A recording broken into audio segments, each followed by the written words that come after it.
Obrigado, irmão. Glória a Deus. Boa noite, meus irmãos. Boa noite. Sejam todos muito bem-vindos. Quem está feliz de estar aqui nessa noite? Amém. Aleluia. Também estou, amém. A minha digníssima esposa, a missionária Léa, não está conosco hoje. A missionária André está de aniversário e farão uma comemoração para ela amanhã, lá em Santos. E ela iria amanhã de manhã de ônibus, mas teve a oportunidade que a minha sobrinha, né, a sobrinha dela, minha sobrinha agora, né, esteve aí visitando para trazer as netas do Sérgio e da Ellen, e foram hoje para lá à tarde. Ela aproveitou e pegou uma carona, não é? Economizamos numa passagem. E ela volta terça-feira pela manhã.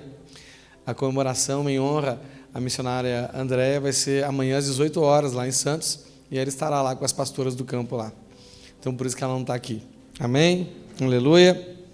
Vamos orar ao Senhor para o Senhor falar conosco? Quem está animado aí? Antes de orar, quero fazer uma comunicação importante, né? Essa semana, que é semana passada, né? Hoje é o primeiro dia da semana, mas segunda-feira da semana passada, teve a engenheira aqui que vai fazer o projeto de ampliação do prédio, não é?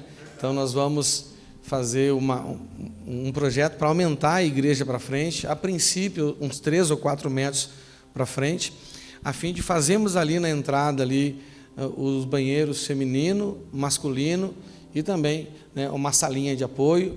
Volta e meia a gente precisa de uma salinha de apoio aqui, né? Então, e ali, lá no fundo, lá onde é o kids e a cozinha, vai ficar tudo como kids, não é? Onde está o depósito ali vai virar cozinha. Um dos banheiros vai virar depósito e o outro banheiro que tem lá para, né, o banheiro que é o banheiro masculino hoje, a gente vai fechar aquela porta da saída para fora e vamos fazer 2 banheirinhos, um masculino e um feminino para as crianças, aqueles vasinhos pequenininhos assim, entendeu? Os irmãos de perna curta vão poder usar quando não tiver kids. Amém? Não é? Então esse é o nosso projeto, mas para fazer tudo isso nós conversando, né? Estava conversando com o missionário, com o nosso irmão Tavares, que, né, vai nos ajudar aí como, né, o administrador dos recursos que a gente vai levantar para essa reforma, né? Nós queremos levantar assim, um recurso de 3 formas, né? Uma delas é através das cantinas que a gente vai organizar. Quero convidar você para estar nessa quarta-feira conosco aqui no Celulão. Nós vamos fazer o Celulão para dar uma palavra para os irmãos e para já organizar isso. Amém? Outra forma é através de ofertas especiais que a gente vai levantar para a construção. E a outra forma é aquilo que, né, que sobrar dos recursos que entra na igreja de dízimo e oferta normal. Mensalmente vamos transferir para este fundo de construção, que está na responsabilidade do irmão Tavares, para que a gente invista esse recurso, né, que vai ser arrecadado na igreja. Então nós precisamos primeiro fazer a parte da frente, vai desafogar a parte de trás, porque senão a gente não consegue se mexer. Amém? A minha ideia inicial era começar pela parte elétrica, mas aí pensamos que vamos fazer aqui, depois vamos ampliar, depois tem que começar a emendar as coisas. Você sabe que o fio emendado é um problema, não é verdade?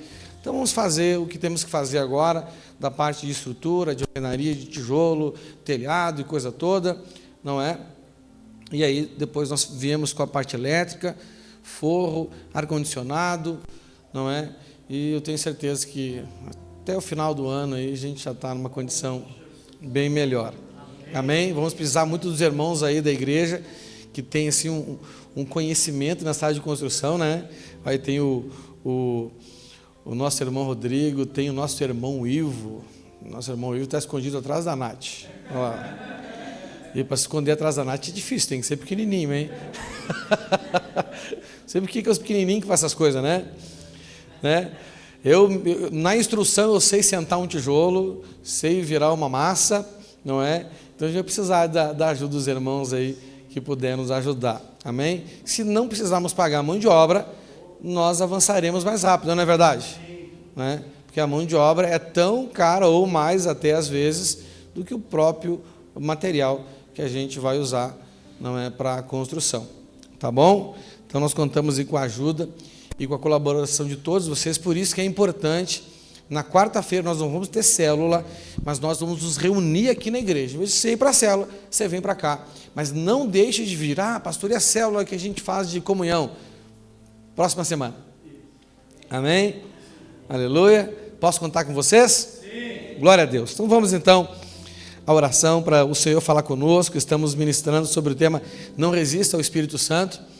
Amém? Temos aprendido com o Espírito Santo que nós resistimos ao Espírito Santo quando não deixamos Ele fazer na nossa vida o que Ele deve fazer. E basicamente o Espírito Santo tem que gerar em nós arrependimento, nos fazer propriedade de Deus, nos fazer filhos de Deus, nos ajudar nas nossas fraquezas e gerar em nós o anseio pela volta de Cristo. São 5 coisas. Vimos a primeira, semana retrasada, vimos a segunda, semana passada, e hoje vamos ver a terceira. Eu nem combinei com o Maneco, mas ele já até cantou um louvor ali, que a gente não é mais escravo do medo, porque somos filhos de Deus. E vou ministrar hoje então que a terceira função do Espírito Santo na nossa vida é nos fazer filhos de Deus. Amém? Vamos orar ao Senhor? Ore comigo. Pai, Senhor, declaramos a Tua soberania sobre nossas vidas, Pai. Nós pertencemos a Ti, mas o Senhor não é só soberano sobre nossas vidas, o Senhor é soberano sobre os céus e a terra e sobre tudo aquilo que neles há, Senhor. Porque tudo se fez e tudo se formou a partir do Senhor, do Teu querer, da Tua decisão, Senhor. Através da Tua palavra, tudo que existe foi formado. E nós nos alegramos com as obras das Tuas mãos, porque a Tua natureza se manifesta na Tua obra criada, Pai. Senhor meu Deus, e nós nos rendemos ao Senhor, porque sabemos que a Tua grandeza é imensurável, a Tua sabedoria é insondável, Pai, e o Teu amor é inimaginável.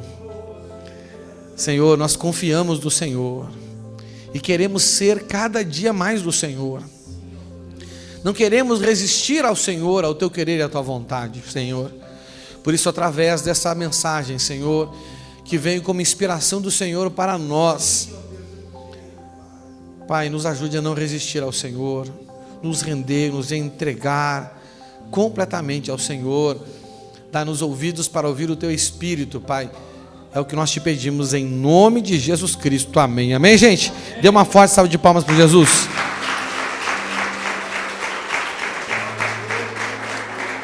Aleluia. Pode sentar, fica à vontade. Amém? Amém. Então, meu irmão, não resista ao Espírito. Olha para o seu irmão, dá um sorriso bonito para ele e fala assim: meu irmão, deixa de ser bobo. Fala assim: não te fresqueia. Para de resistir ao Espírito Santo. Amém? Vamos lá, irmãos.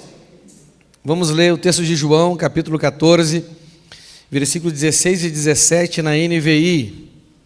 João 14, do 16 ao 17 na NVI, diz assim, ó: eu pedirei ao Pai, e Ele dará a vocês outro conselheiro, para estar com vocês para sempre, o Espírito da verdade. O mundo não pode recebê-lo, porque não o vê nem o conhece, mas vocês o conhecem, pois Ele vive com vocês e estará em vocês. Amém?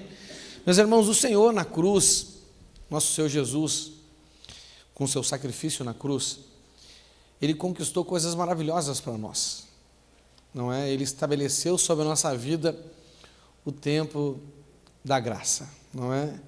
E não é que as coisas sejam de graça, as coisas são pela graça de Deus. Porque não foi de graça. Por que não foi de graça? Porque custou um alto e um bom preço. Se ninguém tivesse pago nada, a gente podia dizer que era de graça. Mas como alguém pagou e pagou um alto e bom preço, não foi de graça. É pela graça, e nós temos acesso a essa graça, porque Jesus na cruz, o nosso Senhor, o nosso Salvador, o Filho de Deus, o Cordeiro de Deus, morreu por nós, morreu por mim e por você, amém? Pagando a dívida que nós tínhamos. E o Senhor, Ele conquistou coisas maravilhosas na cruz para nós. Ele conquistou a salvação, não é? mediante o pagamento da dívida que tínhamos, que era impagável, não é? O outro aspecto da salvação é que Ele nos deu o direito à vida eterna, sim ou não? Não é? Ele nos deu acesso ao Pai. Agora nós não precisamos mais de intermediadores para termos um relacionamento com o Senhor. O véu se rasgou de cima a baixo, abrindo acesso. Ele, por meio do seu próprio corpo, preparou para nós um novo e vivo caminho para que possamos ter um relacionamento verdadeiro com o Senhor. Amém? É ou não é verdade? Nos deu promessas maravilhosas na Bíblia. A Bíblia é também um livro de promessas, mas mesmo Ele nos dando tudo isso, mesmo Ele nos colocando nessa condição de nos tirar do império das trevas e nos transportar para o reino do Filho do seu amor, Ele sabia que nós não conseguiríamos usufruir de tudo aquilo que o preço que Ele pagou na cruz conquistou para mim e para você. Infelizmente, nós somos incapazes, não é? O apóstolo Paulo, ele retrata assim de uma forma bem enfática essa incapacidade em Romanos 7, né, quando ele diz: pobre homem que sou, infeliz homem que sou, miserável homem que sou, quem me livrará do corpo dessa morte, dessa condição caída que me impede de usufruir das maravilhas que o meu Senhor conquistou para mim na cruz, não é? Ele sabia disso. Por isso, quando Ele ressuscitou, e eu entendo que pela resposta dele, pelo que ele falou, os discípulos estavam pedindo: Senhor, não vá, Senhor, fica, o Senhor ressuscitou, não vai morrer mais, então fica com a gente aqui, vamos comer peixe todo dia na beira da praia. Olha só que maravilha, meu irmão, colônia de férias. Jesus veio estabelecer uma igreja, pastor Maguinhos. Pedro queria uma colônia de férias na beira do lago da Galileia, comendo peixe todo dia, né? E não precisava nem trabalhar, porque o homem já multiplicava peixe e pão e estava resolvido. Não é verdade? Mas Jesus disse assim: mas é melhor para vocês que eu vá, porque se eu não for, o Pai não enviará o Consolador, o Espírito da verdade. Então, além de Ele conquistar tudo isso, sabendo que nós, por nós mesmos, mesmo nessa condição, não conseguiríamos usufruir de tudo que Ele conquistou para nós, Ele ainda nos mandou um tutor para morar com a gente, para viver na gente, para estar com a gente para sempre, como nós lemos aqui, não é? Eu pedirei ao Pai e Ele dará a vocês outro conselheiro para estar com vocês para sempre, o Espírito da verdade. O mundo não pode recebê-lo, mas nós não somos do mundo, então nós podemos recebê-lo. Amém? Porque não o veem nem o conhece, mas vocês o conhecem, pois Ele vive com vocês e estará em vocês. Nós temos o Senhor que conquistou para nós o que nós não merecemos, e temos o nosso outro Senhor, o Espírito Santo, que nos conduz a tudo aquilo que Jesus conquistou e nós não merecemos. E por que não vivemos isso? Porque resistimos a essa condução do Espírito Santo. Porque impedimos Ele de fazer, ou pela rebelião, ou pela passividade, impedimos Ele de fazer aquilo que Ele foi designado pelo Pai a fazer na nossa vida. Amém? E nós estamos aprendendo essas coisas, né? Já falei para vocês aqui, e hoje eu quero falar sobre a terceira função, a terceira tarefa do Espírito Santo na nossa vida. A primeira, e a ordem está correta, amém? Tem que ser exatamente nessa ordem, beleza? Primeiro Ele gera em nós o arrependimento, depois nos torna propriedade, depois que somos propriedade, nos torna filhos. Amém? E hoje vamos falar sobre essa questão, essa função do Espírito Santo de nos tornar filhos de Deus. Amém? Romanos 8, do 14 ao 17, na NVI eu vou ler. Romanos 8, do 14 ao 17, Na NVI diz assim: porque todos os que são guiados pelo Espírito de Deus são filhos, e os que não são guiados? Já começa aí, não é verdade? Porque todos os que são guiados pelo Espírito de Deus são filhos de Deus. Pois vocês não receberam um espírito que os escraviza para novamente temerem, mas receberam o Espírito que os torna filhos por adoção, por meio do qual clamamos: Abba, Pai. O próprio Espírito testemunha ao nosso espírito que somos filhos de Deus. Se somos filhos, então somos herdeiros, herdeiros de Deus e co-herdeiros com Cristo, se de fato participamos dos seus sofrimentos, para que também participemos da glória, da sua glória. Olha que maravilha, não é? Aqui o Senhor dá duas informações importantes para a gente. Nós somos filhos de Deus, se de fato somos guiados pelo Espírito Santo. Amém? E ele diz também que porque somos filhos, somos herdeiros de Deus, amém? Mas ele diz também que nós somos co-herdeiros com Cristo, se de fato participamos dos seus sofrimentos, não é? Se você quer tudo que Deus tem para você, você tem que decidir viver a vida de filho para desfrutar de uma herança. E se você quer mais do que essa herança, você pode decidir então participar dos sofrimentos de Cristo para ter direito à herança dele também. E a herança dele é melhor do que a gente, porque a lei diz que o primogênito, ele tem direito ao dobro da herança. Você está entendendo? Olha como Jesus é bom, né? Então, a Bíblia diz aqui no versículo 16 que o próprio Espírito, ele testemunha ao nosso espírito que somos filhos de Deus. Amém? Então, o Espírito Santo, ele quer agir na sua vida para que você possa receber esse testemunho dele, essa testificação dele, essa confirmação dele, que vai gerar em você uma certeza plena, absoluta, inabalável, inegável, inegociável, irrefutável, de que você de fato é filho de Deus. Eu sei que, acho que todos nós aqui cremos que somos filhos, mas a maioria não tem essa testificação do Espírito que Pedro teve. Quem dizem que eu sou? Tu és o Cristo, o Filho do Deus vivo, não é? E aí ele diz que Pedro era pedra, e a partir... Pedro era pedra não, né? Ele diz que a revelação que ele teve era pedra, e a partir dessa revelação ele ia edificar a igreja. Sabe por que nós temos dificuldade de edificar a igreja hoje? Porque muitos sabem disso, mas pouco tem essa revelação dada pelo Espírito. Jesus disse que ele era feliz não porque ele sabia daquilo.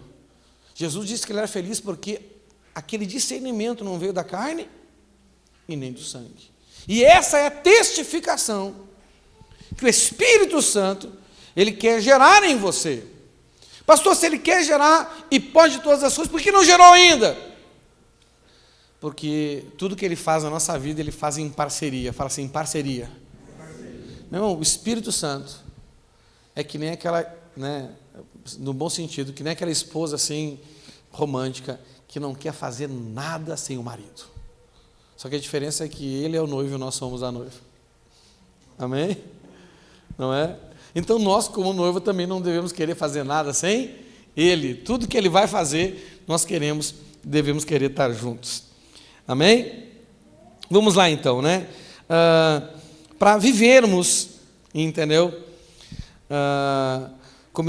Para vivermos como filhos de Deus, eu salientei aqui 5 pontos importantes para que você possa ter uma ação de fé para que o Espírito Santo possa gerar em você essa testificação, amém? A primeira é que para viver como filho exige o preço da unidade. Fala assim, viver como filho exige o preço da unidade. A unidade custa caro ou custa barato? A unidade custa caro. Segunda coisa, né, é que viver como filho é a grande libertação que o Senhor tem para nós. Se você rejeita a vida de filho, você rejeita a liberdade que o Senhor quer dar para você. Terceira coisa que você precisa entender, que existem inimigos que querem te influenciar a que você atrapalhe essa ação do Espírito Santo. O primeiro inimigo está no mundo espiritual, não é? O reino das trevas conspira contra isso. Amém? O segundo inimigo está no reino material. O mundo conspira contra isso. E o terceiro inimigo, por incrível que pareça, está na igreja, porque a religiosidade conspira contra isso. E se você não discernir o preço da unidade, se você não entender que essa é a liberdade para a qual Ele te chamou, e que existem esses inimigos no mundo espiritual, no mundo natural e dentro da igreja, você vai acabar sendo influenciado de uma forma maligna a resistir a essa ação do Espírito na sua vida. E você, mesmo tendo o Senhor, que fez tudo por você, vai viver limitado à sua incapacidade natural de usufruir de tudo que Ele te deu de graça. Porque você resistirá àquele que foi mandado para viver em você, para te capacitar para essas coisas. Você está entendendo? Então você tem que deixar Ele te fazer filho de Deus. Amém? Vamos então ao primeiro aqui, que é viver como filho de Deus exige o preço da unidade. Amém? Então, meus irmãos, para viver como filho de Deus, é preciso uma ação sobrenatural do Espírito Santo. É uma ação sobrenatural, é uma ação milagrosa do Espírito Santo, que nós chamamos de testificação. Fala assim, ó, testificação. Meu irmão, Deus dizer uma coisa para você. A testificação, ela é ação natural, ela é ação sobrenatural, ela é o milagre mais poderoso e mais significativo de Deus na sua vida. Mas a verdade é que nós, a igreja desse tempo, não valorizamos a testificação. Tem pessoas que não se dão nem o trabalho de buscar a testificação do Espírito. E aqueles que querem, é muito mais fácil eles falarem com o líder, com o pastor, do que buscar a testificação do Espírito. Então eu entendo que essa ação sobrenatural, esse milagre poderoso que o Espírito Santo quer fazer na nossa vida, ela é um dos milagres mais rejeitados. É uma das manifestações do Senhor mais desprezadas, porque não damos importância para aquilo. Nada, absolutamente nada que venha do sobrenatural para o natural da sua vida é tão importante, tão significante como o milagre da testificação. E nós podemos chamar também esse milagre da testificação de outra forma. E que forma nós podemos chamar ela? Podemos chamar a testificação de uma afirmação a partir da união. Fala assim, uma afirmação a partir da união. Coloca o versículo 16 para mim de novo, por favor. Olha o que diz no 16. Olha só, o próprio Espírito testemunha ao nosso Espírito que somos filhos de Deus. Essa palavra testemunha, ou a palavra testifica, que significa a mesma coisa, ela é a junção no grego de duas palavras. A primeira metade da palavra significa união. Fala assim, união. E a segunda metade da palavra significa testificar, confirmar. Sabe quando você precisa de uma confirmação assim? Não é? Então nós podemos entender, né, isso como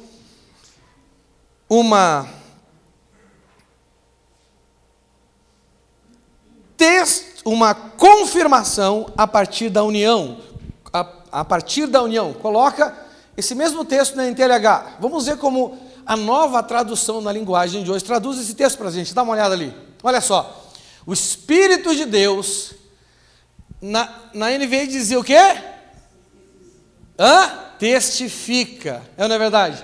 O Espírito de Deus se une com o nosso Espírito para afirmar.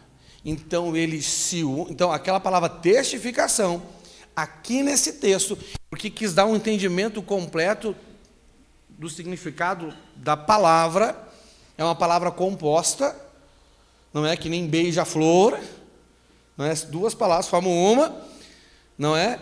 Para dar o sentido completo da palavra, ele não traduziu por uma palavra, traduziu por um termo. Se une com o nosso espírito para afirmar.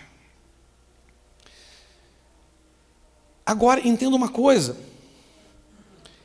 Para ver esse nível de testificação, tem que haver primeiro um nível de união necessário. Primeiro ele se une, depois confirma, sim ou não? Tem coisas aqui que ninguém pode testificar para a minha cunhada que nem o meu cunhado. Por quê? Porque ninguém é unido com ela como? Ninguém é uma só carne com ela como? Só ele, meu irmão. Você está entendendo? Não é? Então, exige um nível de união para que nós possamos dar liberdade, dar consentimento para que o Espírito opere em nós esse nível de afirmação. Amém? Por isso que para viver como filhos, temos que deixar que Ele se una com o nosso Espírito. Deixa eu fazer uma pergunta para você. Eu creio que o Espírito Santo está dentro do corpo da maioria dos crentes. Eu creio. Eu vou ser sincero, não creio que está em todos, não. Mas eu creio que está na maioria. Tá bom? Não é? Não é por causa de Deus, é por causa de você que eu tenho essa restrição. E não é só de você, é do ser humano em geral, não é verdade? A gente não presta, sim, não é verdade? A gente não vale nada, só Jesus mesmo, não é? Olha a pergunta de quem reconhece quem é Deus e quem é a gente.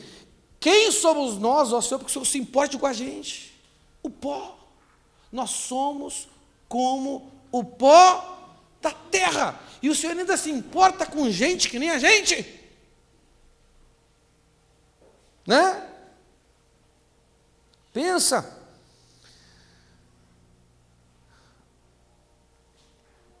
Então, mas mesmo ele estando aí, eu acredito que na maioria dos crentes, mesmo ele morando aí, não vive unido com o seu espírito. É como muitos casais que moram juntos, a gente olha assim de fora, rapaz, deve ter uma vida maravilhosa, mas não vivem a vida de união que o matrimônio exige, não são uma só carne. Não é? A gente poderia fazer assim uma caricatura da vida de muitos casais a partir daquele desenho que eu via quando era criança, o Tom e o Jerry. Não é verdade? Não é? O Coiote e o Papaléguas. Né? Porque tem gente que é pior que o Tom e Jerry, né? Coiote e Papa-Légua. Um querendo sacanear o outro. Por quê? Por que isso? Porque, gente, não pagou o preço da unidade. E unidade custa caro. Por quê? Olha o que diz lá em Efésios 4, do 2 ao 6, na NTLH. Vamos entender por que unidade custa caro.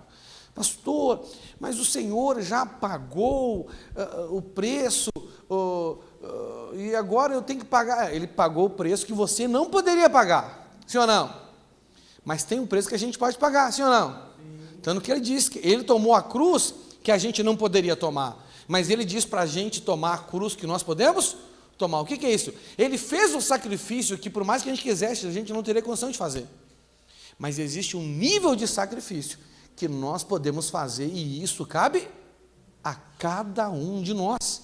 Amém? Olha o que diz em Efésios 4, do 2 ao 6 da NTLH.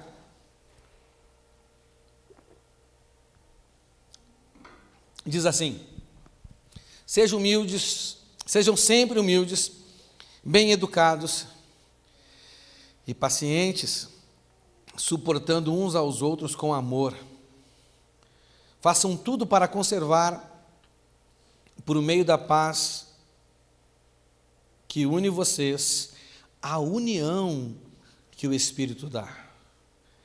Há um só corpo, um só Espírito, uma só esperança, para a qual Deus chamou vocês. Há um só Senhor, uma só fé, um só batismo. Há somente um Deus e Pai de todos, que é Senhor de todos, que age por meio de todos e que está em todos. Qual o preço da unidade? Por que unidade custa caro? Por que as maioria das pessoas fracassam nessa questão de unidade? Não é? E você sabe que unidade é uma coisa essencial para a igreja, né? Por quê? Porque uma casa dividida, ela vai ser destruída.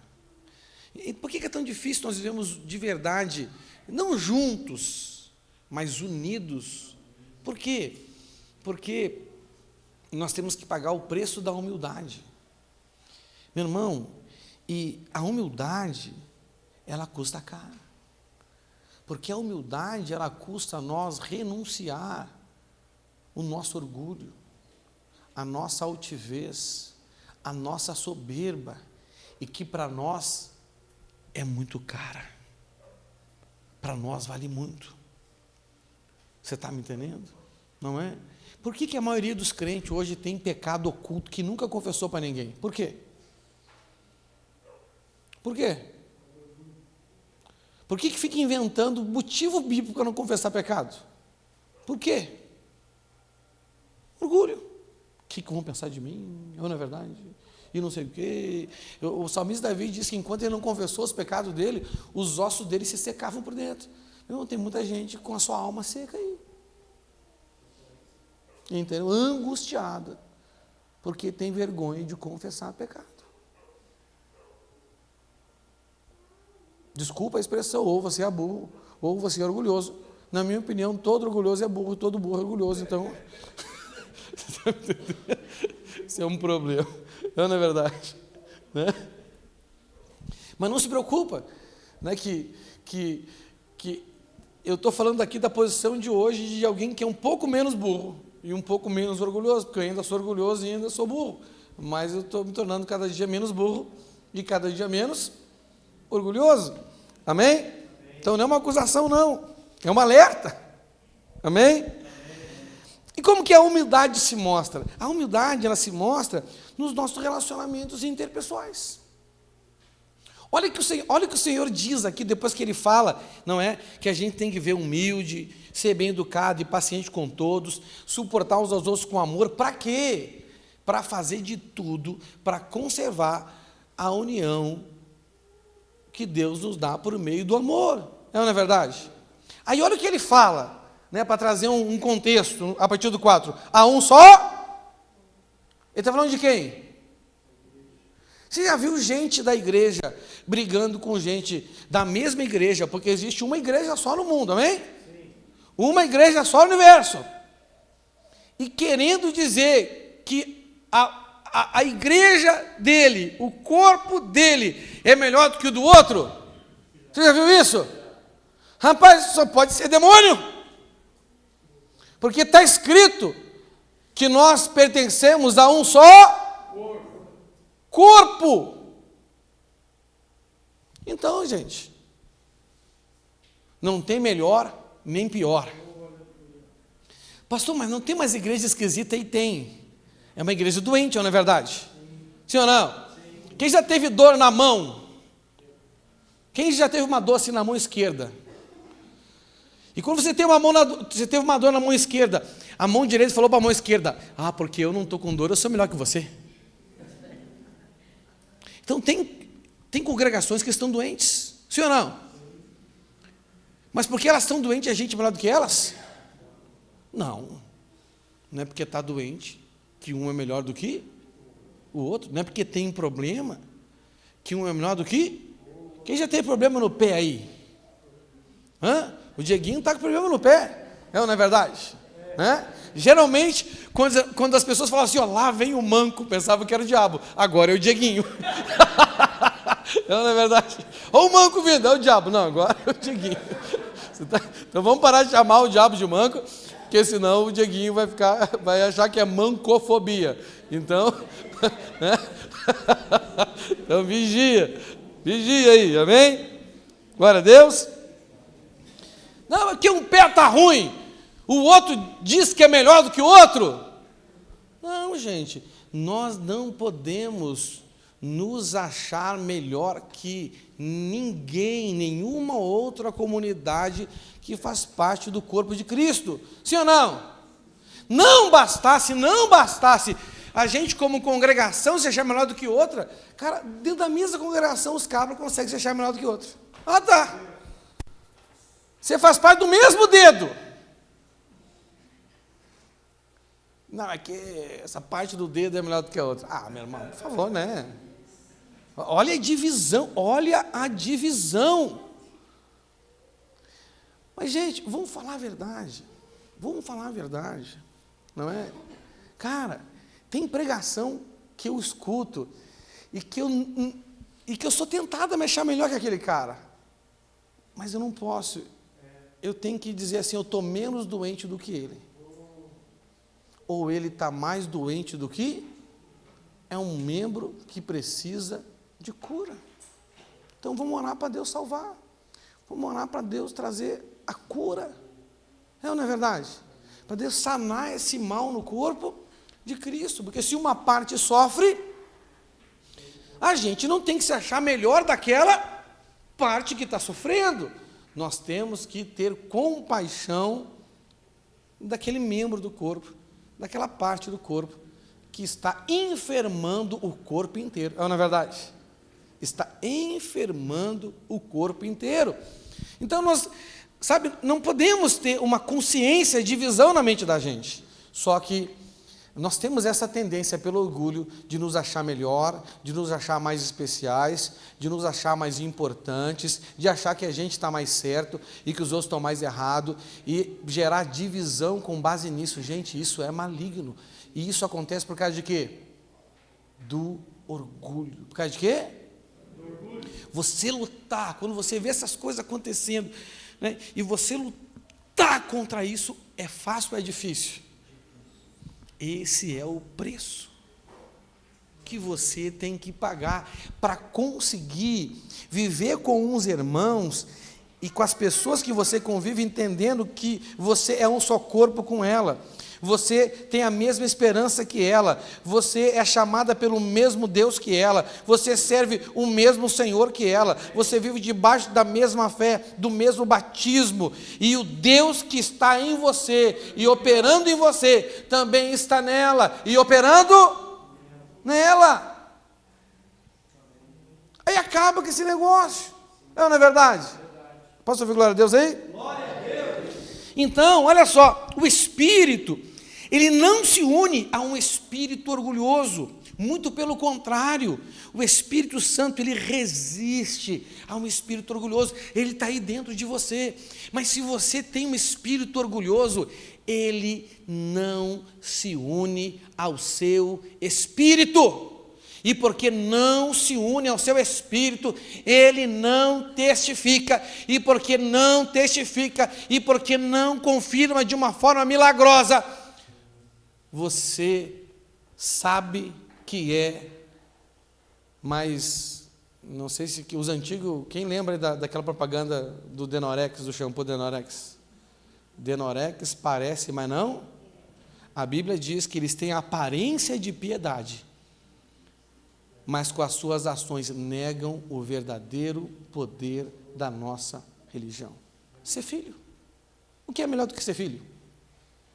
Não é verdade? Não é? Jesus nunca se intitulou como profeta, como apóstolo, como pastor, como superintendente, como bispo, como líder de lá, líder de acolá. Ele disse que era o quê? Filho. Filho. Qual é a nossa maior posição? Filho. Não é verdade? Se ser pastor para mim é melhor do que ser filho, então eu não sou filho. Se ser superintendente para mim é melhor do que ser filho, então eu não sou filho, porque eu posso ser pastor, superintendente e não ser filho. Posso ou não posso? Mas não importa o que eu sou, se eu sou filho, está resolvido. Aleluia! Glória a Deus. Se eu tenho essa testificação,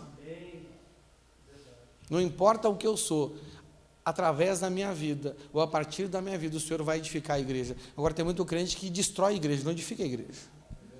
Porque não tem essa revelação, gera divisão, gera facção, faz fofoca, faz uma pessoa pensar mal do que outra, gera desânimo dentro do corpo, você está destruindo o corpo de Cristo. E se você não quiser parar, vou te dar um conselho bíblico, cata uma pedra de moinho, hoje é difícil de encontrar, porque não tem mais moinho, mas manda fazer uma, se não achar, amarra uma ponta da corda nela, outra ponta no seu pescoço, entendeu? E não joga no Barigui, vai para um lugar mais fundo. E joga na Fossa das Marianas, entendeu?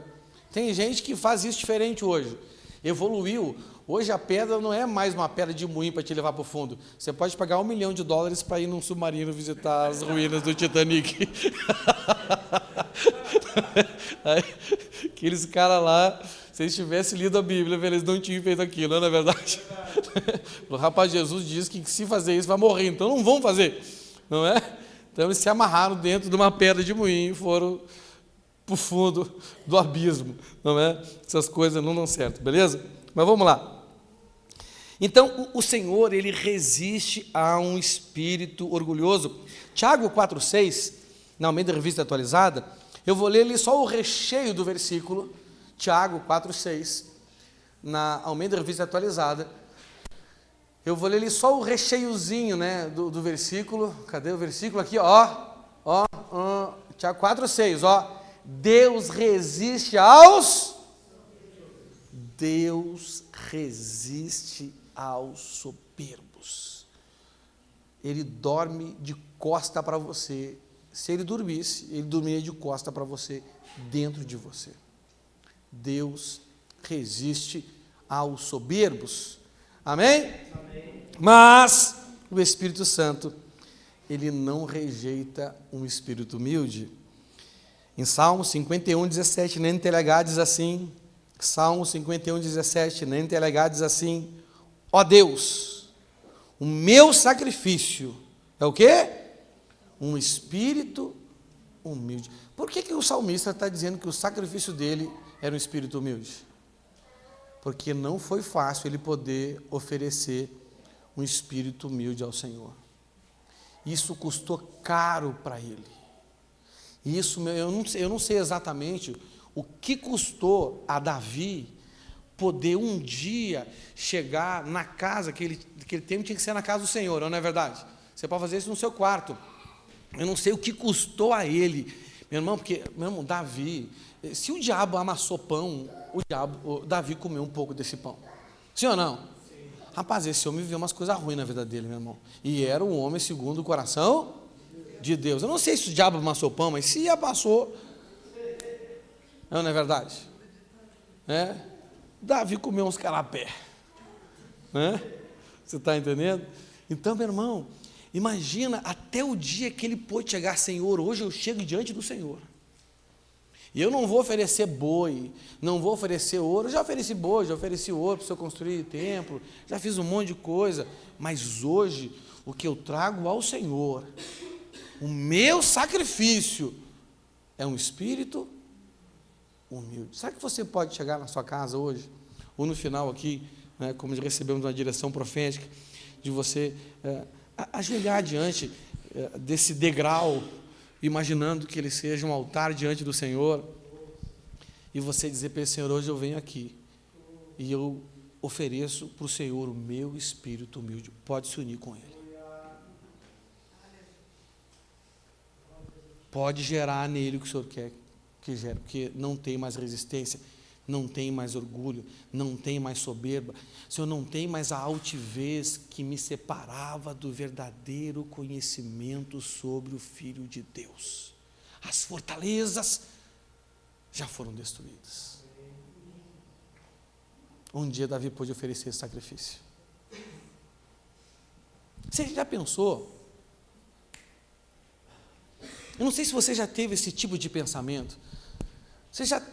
Não sei se você já estava um dia assim, orando, lendo Bíblia, jejuando, e lhe ocorreu um pensamento assim, cara, quais são os sacrifícios que eu gostaria de oferecer ao meu Deus? Alguém já pensou isso? Eu já pensei várias vezes. Rapaz, eu quero poder oferecer isso, eu quero poder oferecer aquilo, eu quero poder oferecer aquele outro. Mas será que nesse vislumbre daquilo que você gostaria de poder sacrificar para o Senhor, você já vislumbrou poder oferecer a Ele como sacrifício um espírito humilde? Isso se dá no seu relacionamento com os irmãos, não é verdade? Ó Deus, o meu sacrifício é um espírito humilde, tu não rejeitarás um coração humilde e arrependido. A humildade sempre vem depois do arrependimento, por isso que o primeiro lá é arrependimento. Então, irmãos, nós precisamos deixar o Espírito gerar em nós um espírito humilde, através do nosso relacionamento com o próximo, a fim de que ele se una ao nosso espírito e testifique e confirme que somos filhos. A sua vida com Deus vai mudar a partir desse dia. Sabe por quê? Porque independente do que aconteça,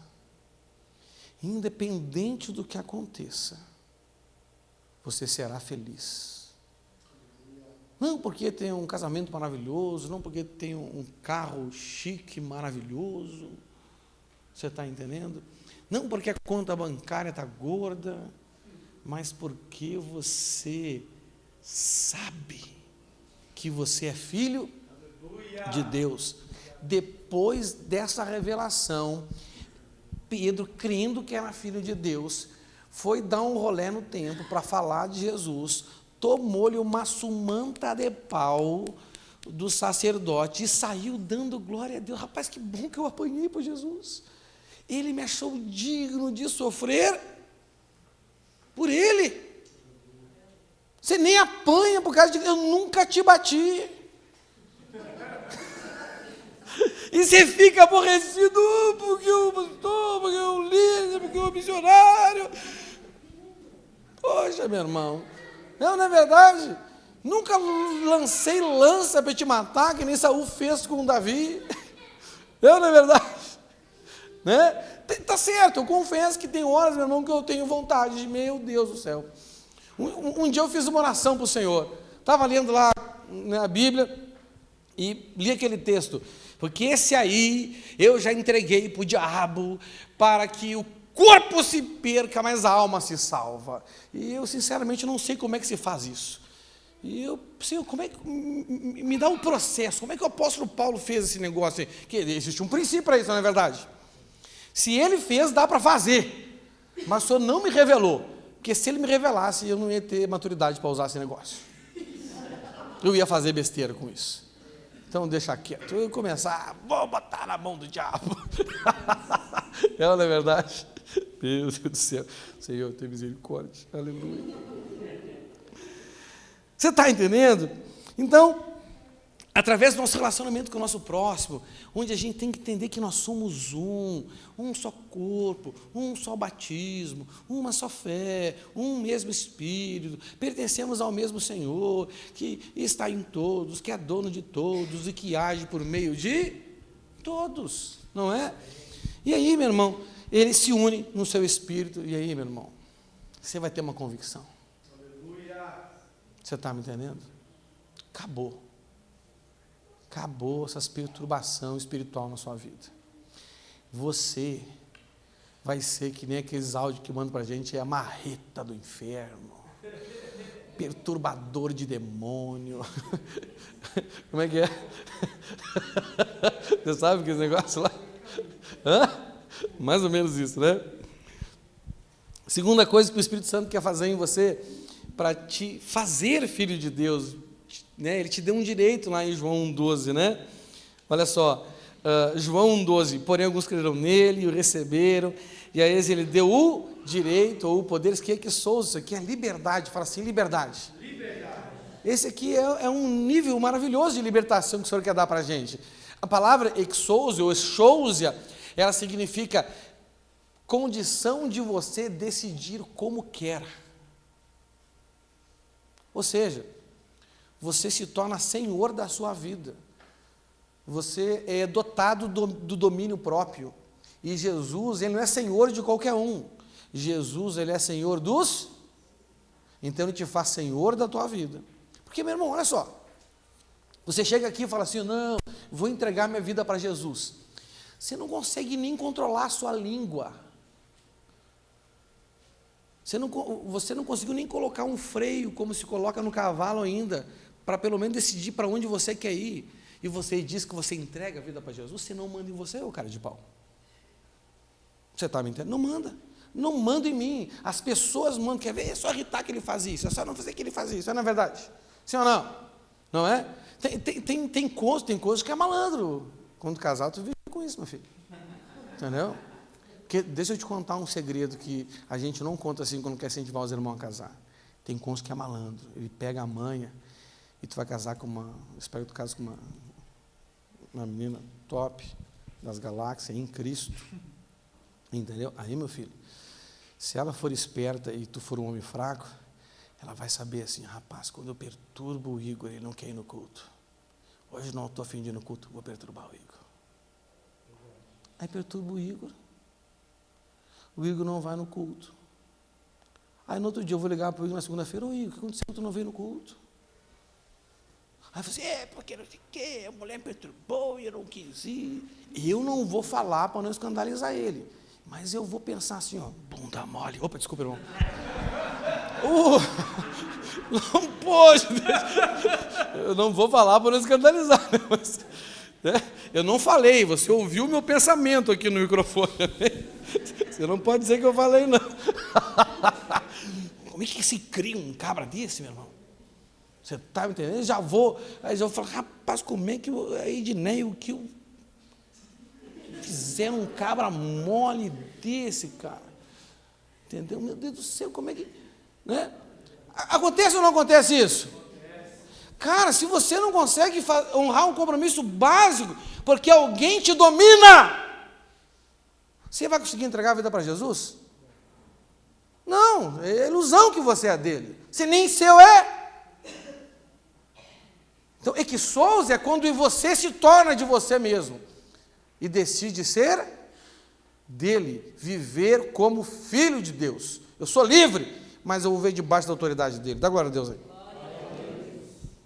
Quando nós não progredimos em exercer este direito de ser filho de Deus, nós acabamos vivendo como escravo.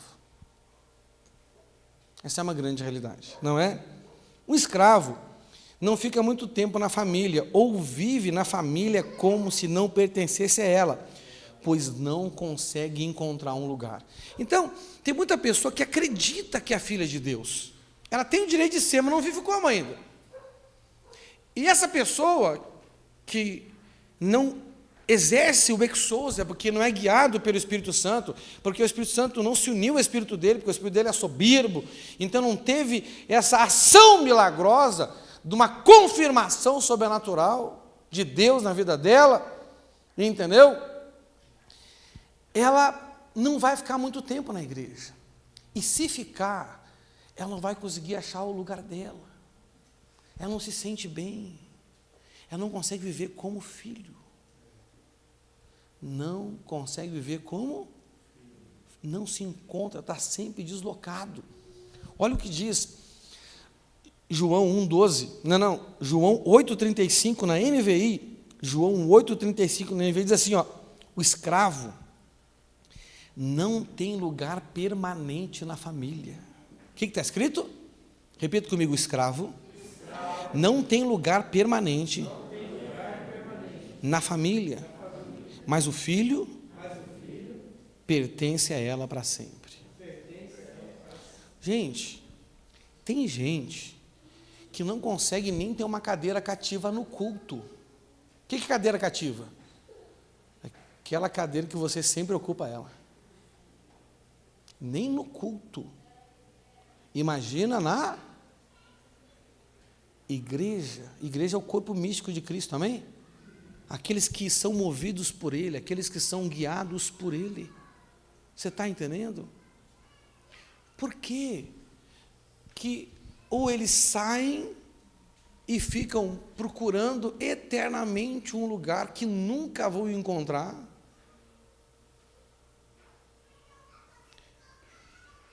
ou por que ficam e volta e meia tem crise do lugar. Sabe aquele que volta e meia tem a crise do lugar? E tem gente assim na igreja. Eu sou pastor, eu sou membro de igreja há 21 anos. Sou pastor há 17 anos. E volta e meia, as mesmas pessoas têm dúvida se é para estar aqui ou se não é para ela estar aqui. Irmão, eu não tenho dúvida quando eu estou na casa da minha mãe, que eu estou na casa da minha mãe. Quando eu estou na casa do meu pai, que eu estou na casa do meu pai. Você está me entendendo? Não tenho dúvida. Não é verdade?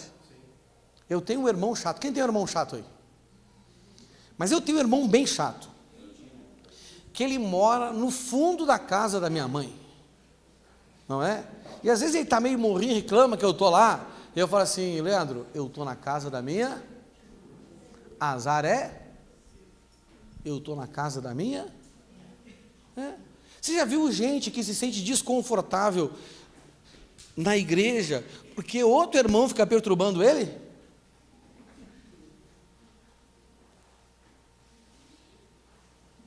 Não é? A gente deveria dizer assim, os incomodados que se... Mas é os que, geralmente, os que são incomodados é que se retira desse burro, meu irmão. Que papo é esse? Não é verdade? Né? No mundo a gente usa esse ditado, na igreja a gente faz o contrário. É aqui que tem que ser assim, lá você tem que sair mesmo. Não é? Amém? Amém. Então, viver como filho é a grande libertação que o Senhor tem para mim, para você. Terceira coisa. O reino das trevas conspira contra isso. Então, você tem que entender que há, né, um plano maligno, um plano do diabo para te impedir disso. A única coisa, fala assim, a única coisa que um demônio pode fazer na sua vida é aproveitar as brechas que você dá. Quando você, por ser atraído pelos maus desejos que você tem, você se deixa enganar por eles. E aí, ele te tenta. Ele faz o quê? Ele te tenta. E quando você cede à tentação, você resiste ao Espírito Santo. Essa é a grande realidade.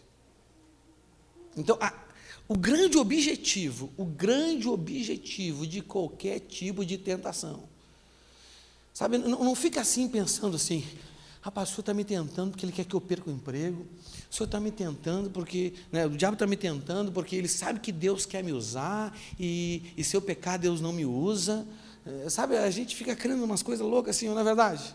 Que não tem nenhuma base, você nunca leu isso em lugar nenhum, crê por quê? E se leu, não é na Bíblia. O grande objetivo da tentação é te levar para longe desse direito que Jesus te deu na cruz, o direito de você viver como filho de Deus. E aonde na Bíblia que está revelado para nós o motivo da tentação? Aonde? Me ajuda aí, vamos ver se você está bom de Bíblia aí. Vamos lá. Aonde na Bíblia que revela o motivo das tentações? Olha o relógio. Aonde na Bíblia? Aonde? Demorou muito, vou dar a dica. Mateus 4, do 3 ao 7. A tentação de Jesus. E, gente, olha aqui para nós. Jesus não é referência para nós para tudo? Então a tentação dele é referência para nós também, sim ou não? Óbvio. Por quê? Qual foi o grande objetivo do diabo tentar Jesus? Como é que ele começa a conversa com Jesus para tentar ele? Pode ler. Se és o filho, o que ele estava colocando em xeque ali? A identidade dele como filho. Você está entendendo? Então o diabo chegou perto dele. E se chegou perto dele, vai chegar perto de você? Também. Não é verdade? Não é? Pastor, tinha uma visão. Filho? Qual? Viu o diabo perto do Senhor. Meu Deus. Pastor, o senhor não está pisando na bola. Com certeza. Mas se isso é o pré-requisito para o diabo chegar perto de alguém, por que ele chegou perto de Jesus? Por quê? Não é verdade? Então o diabo chegou perto dele e disse: se você é o Filho de Deus, mande que essas pedras virem pão. Jesus respondeu: as Escrituras Sagradas afirmam, o ser humano não vive só de pão, mas vive de tudo que Deus dá.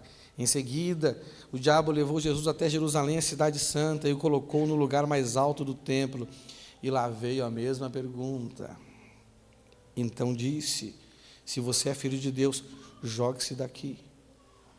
Pois as Escrituras Sagradas afirmam: Deus mandará que os seus anjos cuidem de você.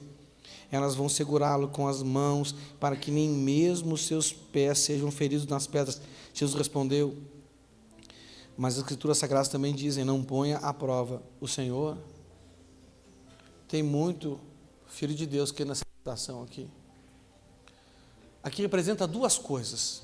Fala assim: sustento e proteção. Tem gente que, por querer ter as coisas que quer, na mente dele, o diabo fala assim: compra, tu é filho de Deus. Você vai lá, compra, se arruma em dívida, falta coisa, e aí você acha que não é filho de Deus.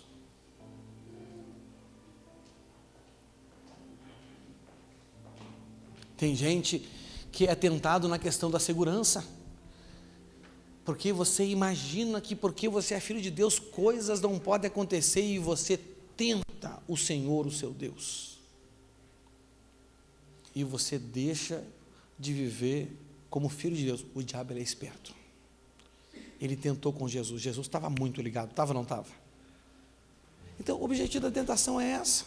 seja ela qual for na sua vida. Amém? Essas duas aqui, e tem mais outra, são as 3 possíveis áreas de fraqueza que o diabo achou que Jesus tinha. Só que o diabo não tinha nada nele, e ele não tinha nada com o diabo. Amém? Outro inimigo, não é? O mundo que jaz do maligno conspira contra a sua filiação espiritual. Eles querem fazer você deixar de viver por propósito e viver por propostas. Te impedir de colocar o reino do seu Pai e a vontade dele em primeiro lugar. As coisas da família. Entenda, irmãos, o nosso ministério começa dentro de casa, sim ou não? Nós temos que cuidar. A Bíblia diz que se nós não cuidamos dos da nossa casa, nós negamos a fé e somos pior do que descrentes. Mas podemos usar as circunstâncias da nossa casa para nos impedir de servir a Deus? Sim ou não? Não, de forma alguma. Não é? Podemos usar as circunstâncias da nossa saúde para não servir a Deus?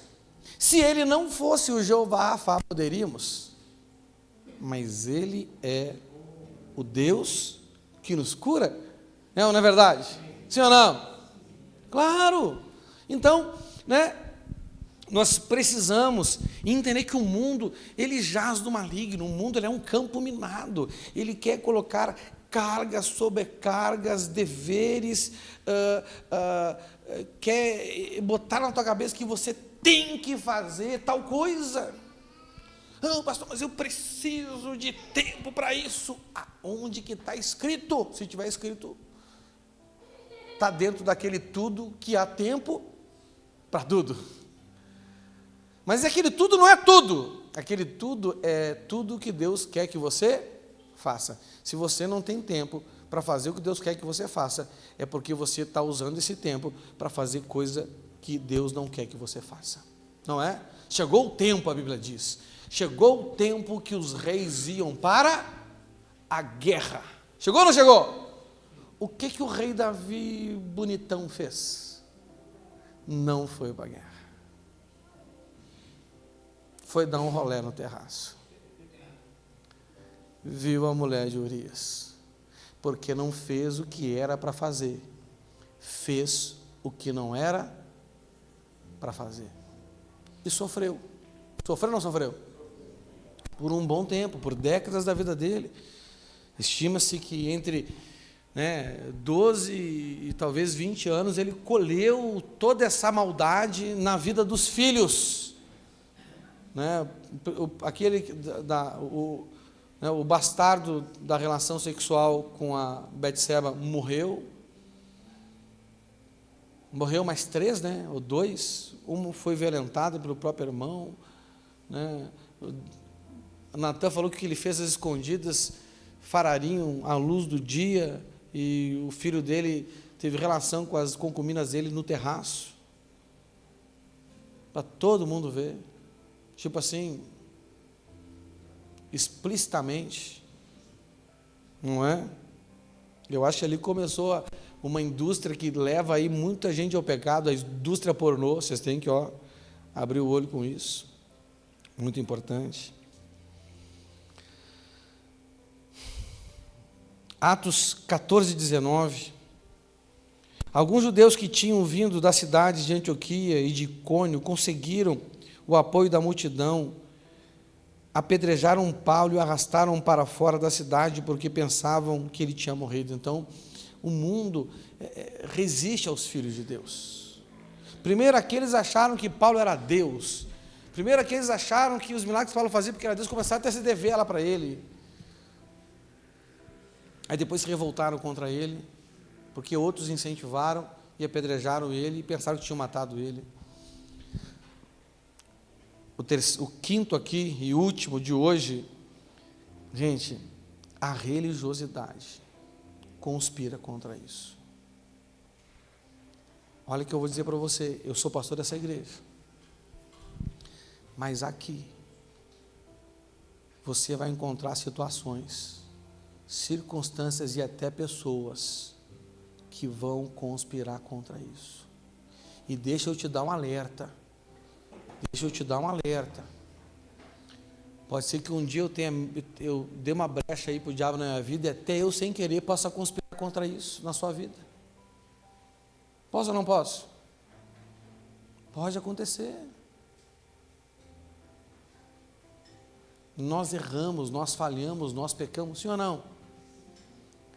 Pastor, então já que o senhor está dizendo que aqui eu vou encontrar um ambiente de situação, circunstância e pessoas que vão conspirar contra isso, eu vou para uma igreja que não tenha isso. Meu irmão, deixa eu dizer uma coisa para você, isso tem em todo lugar. Os lugares que admitem que isso existe, são os lugares mais seguros. Acredite em mim. Acredite em mim. Em todo lugar tem isso. Porque todos nós, de uma forma ou outra, somos contaminados pela religiosidade. É ou não é verdade? Sim ou não? Semana nós fomos na casa de uma discípula da Celina, não é? Ela perguntou, porque a gente foi lá, né? Aí no meio do caminho eu perguntei para ela, irmão, para que a gente vai lá mesmo? Nem sabia direito porque eu estava visitando a irmã, eu estava indo lá, eu, minha esposa e ela, não é? Eu falei assim, ela quer que eu ore pela casa dela, pela casa dela. Aí acho que ela, não sei se foi ela, perguntou, trouxe o óleo? Eu falei, não trouxe o óleo. Eu pensei, meu Deus, não trouxe o óleo. Aí eu pensei, mas quem disse que tem que ter óleo para orar pelas casas? Que loucura é essa? Mas é um costume tão grande que já virou uma religiosidade. A Bíblia mandou a gente ungir casa, ungir carro. É errado fazer isso. Mas agora, crê que porque não levou o óleo, a oração não vai ser poderosa. O óleo que é poderoso, ou o Senhor, ou o nome do Senhor é poderoso. O nome do Senhor é poderoso. Eu falei, mas não precisa de óleo. Não é verdade? Né? Então a gente se apega a muitas coisas, não é verdade? Sim ou não? Que se tornam animismo, crendices que não tem nada a ver com o que está escrito na Bíblia. É que nós queremos um ponto de contato, algo material que nos ajude a crer. Isso beira a idolatria, beira ou não beira? Depois a gente está fazendo imagem, aí a gente está enrolado. Não é verdade? Né? Então, a religiosidade, e religiosidade existe aqui, existe nas igrejas, nas comunidades de fé. Sim ou não? Conspira contra o que o Espírito Santo quer fazer na sua vida. Marcos 14, 6 ao 63. Aí o grande sacerdote se levantou no meio de todos, perguntou a Jesus, você não vai se defender dessa acusação? Mas Jesus ficou calado e não respondeu nada. Então o grande sacerdote tornou a perguntar, você é o Messias, o Filho do Deus bendito? Jesus respondeu. Ele deu uma resposta assim muito... O que ele falou? Sou. Esse cara, sou eu. Sou. E vocês verão o Filho do Homem sentado do lado direito de Deus. Quem está à destra de Deus aí? Nós estamos nos lugares altos, à destra do nosso Deus, que é o lugar dos filhos, não é verdade? Em Cristo Jesus, sim ou não? Do lado direito de Deus Todo-Poderoso e descendo com as nuvens do céu. Aí o grande sacerdote ficou endemoniado, porque religioso fica endemoniado, não, com essas coisas. Você sou filho de Deus, não é? Chega assim para o irmão assim, deixa eu te contar uma coisa, eu sou filho de Deus. Se ele fez assim, já manda Beelzebu sair. Espírito da religiosidade é Beelzebu, tá bom? Aí o grande sacerdote rasgou as suas próprias roupas e disse, não precisamos mais de testemunha. Aí fizeram o que com Jesus? Bota para o próximo aí. Vocês ouviram essa blasfêmia contra Deus, então o que resolvem? Todos estavam contra Jesus. E aí o condenaram à morte. A religiosidade hoje não quer matar você, mas quer matar em você a esperança de viver a vida de filho de Deus. Não deixe isso acontecer. Quando vir alguém aqui com qualquer religiosidade, fale assim educadamente para ele, como Jesus falou para Pedro: para trás de mim, ó Satanás, adversário, inimigo. Amém? Amém. Dá glória a Deus aí? Glória a Deus. Uma pessoa que se deixa contaminar pela religiosidade vai ser abalada. Vai ser o quê? Abalada. Entendeu? Ela vai ser abalada primeiro pela maioria. Por quem? Pela maioria. Tem muita gente falando, está todo mundo falando, estão dizendo, ninguém faz, né? Meu irmão, lembra que o senhor falou que seguir a maioria não é uma boa opção, não é verdade? Ele diz que é a minoria que que acha a porta estreita, entra por ela e anda no caminho difícil. A maioria anda pela porta larga e o caminho fácil, que leva para onde? Para a perdição. Decida. Uma coisa que eu aprendi na vida com a dona Sara, minha mãe, ela sempre falou assim: meu filho, onde tu estiver, veja o que a maioria está fazendo, não vá. Meu irmão. E você sabe que eu comecei a aplicar esse conselho na minha vida nas empresas que eu trabalhava. Irmãos, você sabe que eu procurei emprego uma vez na vida só? Só uma vez, eu nunca procurei. Então, se você quer um aconselhamento para procurar emprego, eu não sou o cara certo para isso. Eu procurei emprego uma vez na vida, quando eu tinha 14 anos, e eu nunca mais procurei emprego na vida. Porque eu não andava com a maioria. De uma empresa, eu recebi proposta para outra, e da outra o Senhor me chamou. Eu não mandei currículo para o céu para ser pastor. Você está me entendendo? Não é? Então, nunca mais procurei emprego. E agora, eu tenho um chefe que não me demite, nem por justa causa. Olha só que maravilha, meu irmão. Né? Glória a Deus. Se você quer um emprego, te dê segurança no emprego, seja servo do Senhor. A seara é muito grande, os trabalhadores são poucos, amém? Tem dia que remunera bem, tem dia que remunera mal, mas o prego você não perde. Aleluia? Então você não pode se deixar conduzir pela maioria. Outra coisa, você não pode se deixar conduzir pelas críticas. Olha só, deixa eu dizer uma coisa para você. Quando alguém chegar para você assim, ô pastor, ou fulano, estão dizendo, ixi, na minha mente eu faço assim, eu continuo escutando e é assim que eu faço mesmo, não é? O meu procedimento é esse, gente. Se você vir falar comigo, eu já fiz isso com um monte de gente aqui, vou continuar fazendo. Pastor, fiquei chateado. Não, o problema é seu. Eu não vou te pedir perdão, porque o que eu estou fazendo não é pecado, tá bom? Não é? Pastor, estão falando. Meu irmão, eu estou só de cor presente, estou pensando em outra coisa já. Vou orar. Né? Mas eu não digo por que eu vou orar. Eu vou orar por você, para deixar de ser doido. Parar com essas frescuras aí. De me disseram, estão dizendo, estão falando. Que demônio é esse, meu irmão? Você está me entendendo? Isso não existe. Isso é manipulação. Isso é feitiçaria. O que é isso?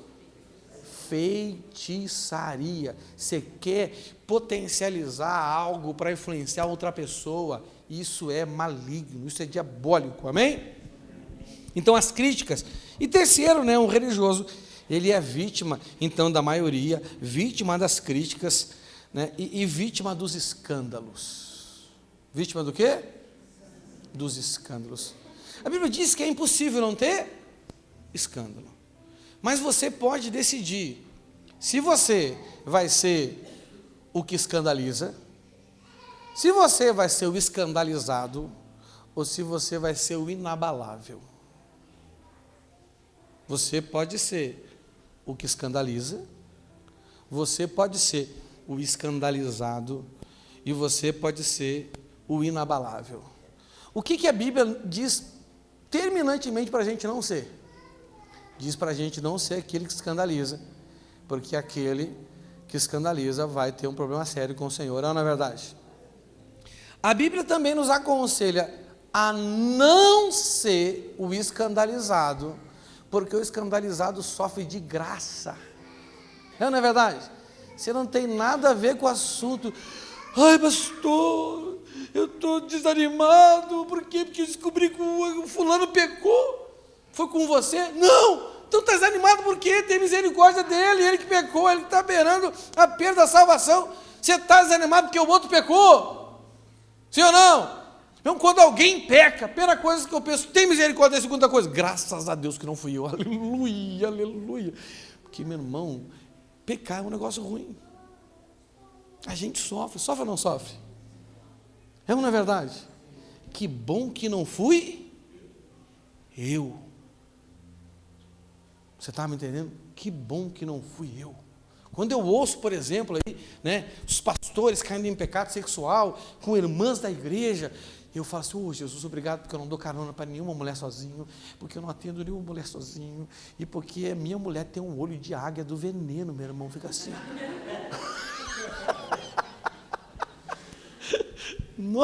Eu louvo a Deus, cara. Você está me entendendo? Não é? Primeiro que não quer e me cuida para não dar brecha. Segundo que mesmo que quisesse, meu irmão, nosso Deus. Não é? Gente, você não acredita. A Leia treinou a Lara para quando uma mulher chegar perto de mim. Você acredita nisso? Ela treinou a Lara. Ela saiu agora. Quando ela vai voltar, ela vai dizer assim, mamãe, nenhuma mulher chegou perto do papai. Rapaz, isso é bom, sabia?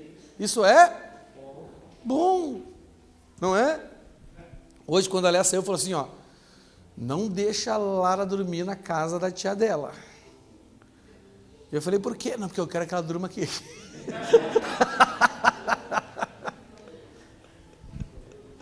Ó, esse é amigo desse, não é? Então, meu irmão, presta atenção. A Bíblia diz para você não ser escandalizado. Agora, o que a Bíblia diz para você ser? A Bíblia diz para você ser como os montes de Sião, que não se abalam, mas permanecem para sempre. E qual é o pré-requisito para ser inabalável como os montes de Sião? Qual o pré-requisito?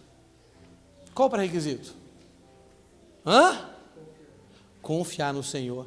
Os que confiam no Senhor são como os montes de Sião, que não se permanece, porque o filho, ele tem um lugar na família, e o filho, ele permanece na família, o escravo não permanece na família, amém? Então, nós podemos concluir, né, que precisamos ter um espírito humilde, precisamos desejar ver a liberdade dos filhos de Deus, e que há armadilhas no mundo espiritual, no mundo físico e na comunidade religiosa a qual nós fazemos parte, que vão tentar nos impedir de exercer o direito que o Senhor nos deu de sermos feitos filhos de Deus. Vai querer gerar orgulho, altivez, divisão, separação, nos achar melhor um do que o outro, porque o outro faz e eu não faço, porque eu sou e o outro não é, porque eu tenho e o outro não tem. E aí o Senhor, em vez de se unir ao nosso espírito, mesmo dentro da gente, Ele resiste ao nosso espírito, e sem união não há testificação. E a testificação é o maior e mais necessário milagre que todo ser humano precisa. Amém? Fique de pé no seu lugar. Vamos orar ao Senhor nesta noite. O pastor Marquinhos deu uma palavra profética aqui, que há pessoas que talvez precisam hoje vir até aqui à frente, se humilhar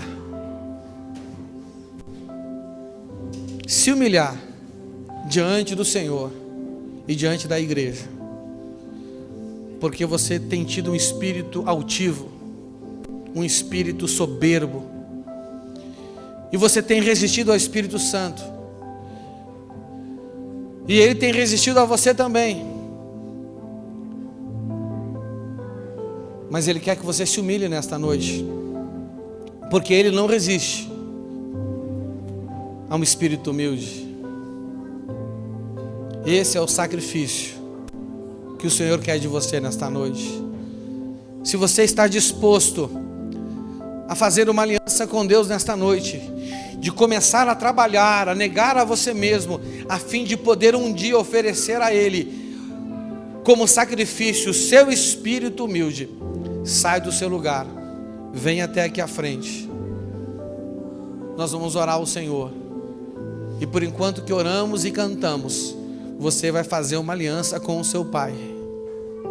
Pai, me perdoa, porque eu tenho agido com altivez diante dos meus irmãos, com soberba diante da tua igreja.